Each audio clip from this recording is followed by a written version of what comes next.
Previously, when Almondite declared that he would come with Lewellyn on her journey to Thessaly, Lewellyn tried to object to his decision. However, he reminded her that if he hadn't come to her rescue, she would have become the food of the demons. Besides, her unskilled Red Knights had faced many casualties while protecting her. Learning of her pitiful situation, Lewellyn allowed Almondite to come with them, but she also warned him never to disrespect the brave knights who died while protecting her. Later, when Lewellyn was forced to ride with Almondite, she felt discomfort and wondered why Paulo had requested her to ride a horse with no one other than Almondite. Seeing her displeased look, he assured her that he would get her a new horse in the next town. Later, when they finally reached the Holy Land of Thessaly, they were welcomed by Knight Eren. Scrutinizing Eren's face, Lewellyn reflected that his resemblance completely matched Priest Ernell, and as the Red Knights gossiped that Ernell was so handsome that he even had a clone of him, Almondite directed his jealous gaze at Eren. So, let's dive into the parts 109 to 113 of the manhwa, The Secret Bedroom of the Forsaken Princess. The scene transitions to a guest bathroom, where Lewellyn takes a hot bath under the guidance of several maids. As the maids dress Lewellyn into a beautiful cloth, she wonders how long it has been since she was treated like this. Lewellyn then drinks a glass of wine, reflecting that even the food and wine are the best. Suddenly, she feels a sharp shock from the stigma, thinking it would have been better if her physical condition were okay. Breathing heavily, she declares that she can't endure it anymore. Embracing her trembling body, she reflects that she needs a man to calm her physical urges. Maintaining her composure, she orders the maids to leave her alone.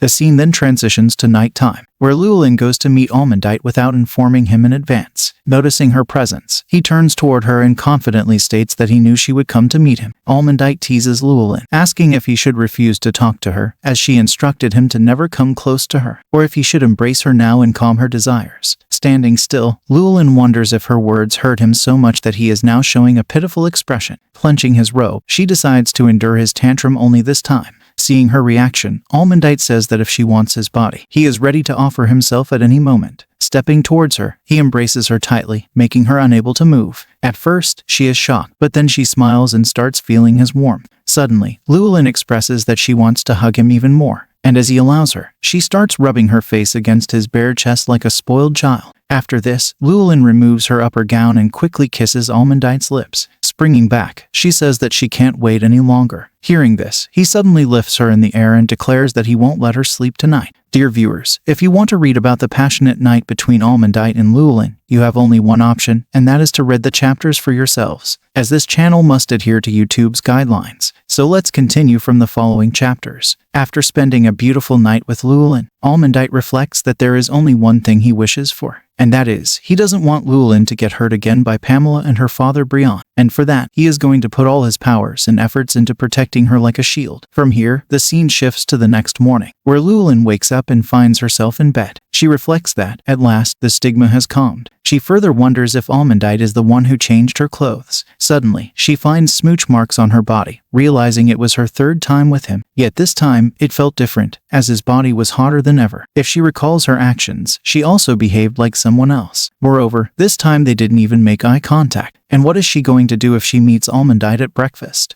After some minutes, Lewellyn arrives at the dining room. Finding everyone present, she shows her princess's etiquette and greets them with a dazzling smile. To this, Paulo and Dane smile and greet her in response. With a light smile, Knight Eren asks if the maids didn't serve her well because she looks a little tired. Clarifying, Lewellyn says she just didn't get proper sleep last night, and that's all. Blushing heavily, she reflects that she can't reveal she spent the night with Almondite in the Holy Land. Stepping toward her seat, she asks the knights if they've seen Almondite. Dane informs her that the Duke said he would skip breakfast this morning. Hearing this, she reflects that it's rare, as he never skips his breakfast. Feeling guilty, she wonders if she overdid it last night. However, she maintains her composure and suggests she focus on the upcoming meeting. Joining them, Lewellyn begins to enjoy breakfast. Finding the meals very delicious, she compliments Eren's cooks. To this, Eren informs her that he paid extra attention because Ernell asked him to. Surprised, she asks if Ernell really told him to do this, and Eren replies yes. Imagining Ernell, Lewellyn wonders why he asked Eren something like this. Plus, she also sent Ernell a letter but received no reply. With a long sigh, she wonders why he didn't send any reply. Observing Lewellyn's dull expression, Eren mentions that Ernell will arrive here in 3 days. Shocked, she asks if he is truly coming to the Holy Land. Smiling, Eren declares that he thinks Ernell has a crush on the princess. Besides, he also apologized for not being able to come quickly. Witnessing this warm and close conversation, Paulo and Dane feel uneasy, wondering why Tristan hasn't sent any letter to the princess. At a time like this, he should prevent the princess from being swayed by another man. Frustrated, Paulo asks why their commander is such a dull man. Pissed off, Dane slams his fork and knife on the table, signaling Paulo to stop his nonsense blabbering. Dane then instructs Rattan to send a letter to Tristan, informing him that the princess is missing him and to send a letter to her immediately. Getting emotional, Paulo thanks Dane for understanding his emotions. Perplexed, Rattan looks at Lewellyn and Aaron, saying it doesn't seem like the princess is missing anyone, as she is in a good mood. Plus, she doesn't look sick to him at all. Enraged, Dane turns to Rattan and orders him to follow his instructions unless he wants to walk all the way to Brigent to inform the commander in person. Without delay, Rattan leaves the scene. As Lewellyn wonders where he ran off to, Dane explains that Rattan was feeling sick, so he left. With a serious gaze, Dane reflects that it's an emergency. He already knows there's something going on between the princess and the duke, but now the priest is also coming for the princess, and if they don't act soon, there will be no future for their commander with the princess. The scene then transitions to the conference room, where a minister mentions that it's been 20 minutes since the meeting time, and the Thessaly's ministers still have not arrived, and if Thessaly is planning a war of nerves with Brigent. Hearing the minister, Lewellyn reflects that there is a rule in diplomacy, and that is, the latecomer has the advantage, and to make a good impression, they ignore that rule and arrive on time. Determined, she orders the ministers to wait 10 more minutes, and even if they don't arrive, they will leave the meeting room. With a fighting aura, she reflects that they'll come, as they also need grains and wheat from Brigent. Suddenly, the meeting room's door opens and the king of Thessaly, with his ministers, enters the room. Seeing the king's presence, Lewellyn, along with the ministers, stands up. Amid this, Lewellyn gazes at the Thessaly ministers, reflecting that they're the high-ranking nobles at first glance. With piercing gaze, she wonders why the center man is wearing a crown. Taking their seats, the Thessaly minister informs that the person right beside him is no other than the king of Thessaly. Shocked, Lewellyn reflects that even though there was no info regarding Thessaly's delegation, she didn't expect the king to come in person. By commanding everyone to sit, the king explains that he visited just because he wants to see his nephew, Princess Lewellyn. Gazing directly into Lewellyn's eyes, the king expresses that she looks a lot like her dead mother. Shocked with wide eyes, Lewellyn remembers that this man is her mother's brother. Blushing, she wonders if he wanted to see her because he accepts her as his nephew. With this, Lewellyn greets the king by calling him her uncle. However, the king remains silent, which causes her to flinch clearly. With a displeased expression, the king requests them to start the meeting. And as the meeting begins, Brigent and Thessaly's ministers start to counter each other's arguments, amid which the king and Lewellyn gaze at each other in complete silence. Interrupting the king, the minister presents the wheat contract in front of him. Reading it, the king reminds them that Brigent's crops are poor due to the bad harvest. Besides, Brigent is the one who interrupted the trade. Hence, he'll give them half of the price they offered for the wheat. Hearing this, Brigent's ministers get pissed, whispering why they'll sell the wheat at half prices, when Thessaly's goods will be sold at regular prices. Springing up, a minister asks how Thessaly can monopolize the trade. Hearing this, the king gets up from his seat and declares that without these conditions, trade between Brigent and Thessaly is impossible. With this, the king, along with his ministers, leaves the room. To this, Brigent's ministers urge them to negotiate with calm mind. Annoyed, she reflects that they had no intention of negotiating. Enraged, the ministers ask how Thessaly can humiliate them. Still, the princess needs to appease Thessaly if they want to trade with them. Besides, they need to be more aggressive and not be swayed. Plus, the princess is the king's relative, so it could be counterproductive. Feeling pressed, Lewellyn reflects that she can't become the fault for this failed meeting. Moreover, she can't expect any kind of blood relationship from him. Suddenly, Lewellyn stands up and declares that the king of Thessaly doesn't see her as his nephew but as an enemy. In fact, the king of Thessaly must have tried to save his sister. He even shed tears of blood over the death of his blood-related sister that he couldn't prevent. Observing her reflection, she reflects on her father, who killed his own wife. And just because she is his daughter, she was the daughter of Thessaly's enemy before she was a niece to the king. Learning this situation, the ministers mentioned that it would be best for the princess to stay out of these negotiations.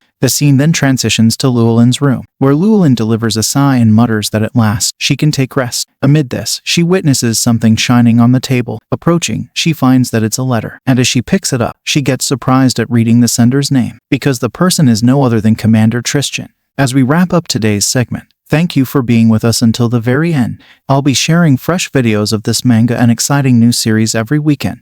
Your support is invaluable, so please subscribe and hit the notification bell to stay updated. Your encouragement keeps the channel thriving, and I appreciate it immensely. Until next time, take care and goodbye.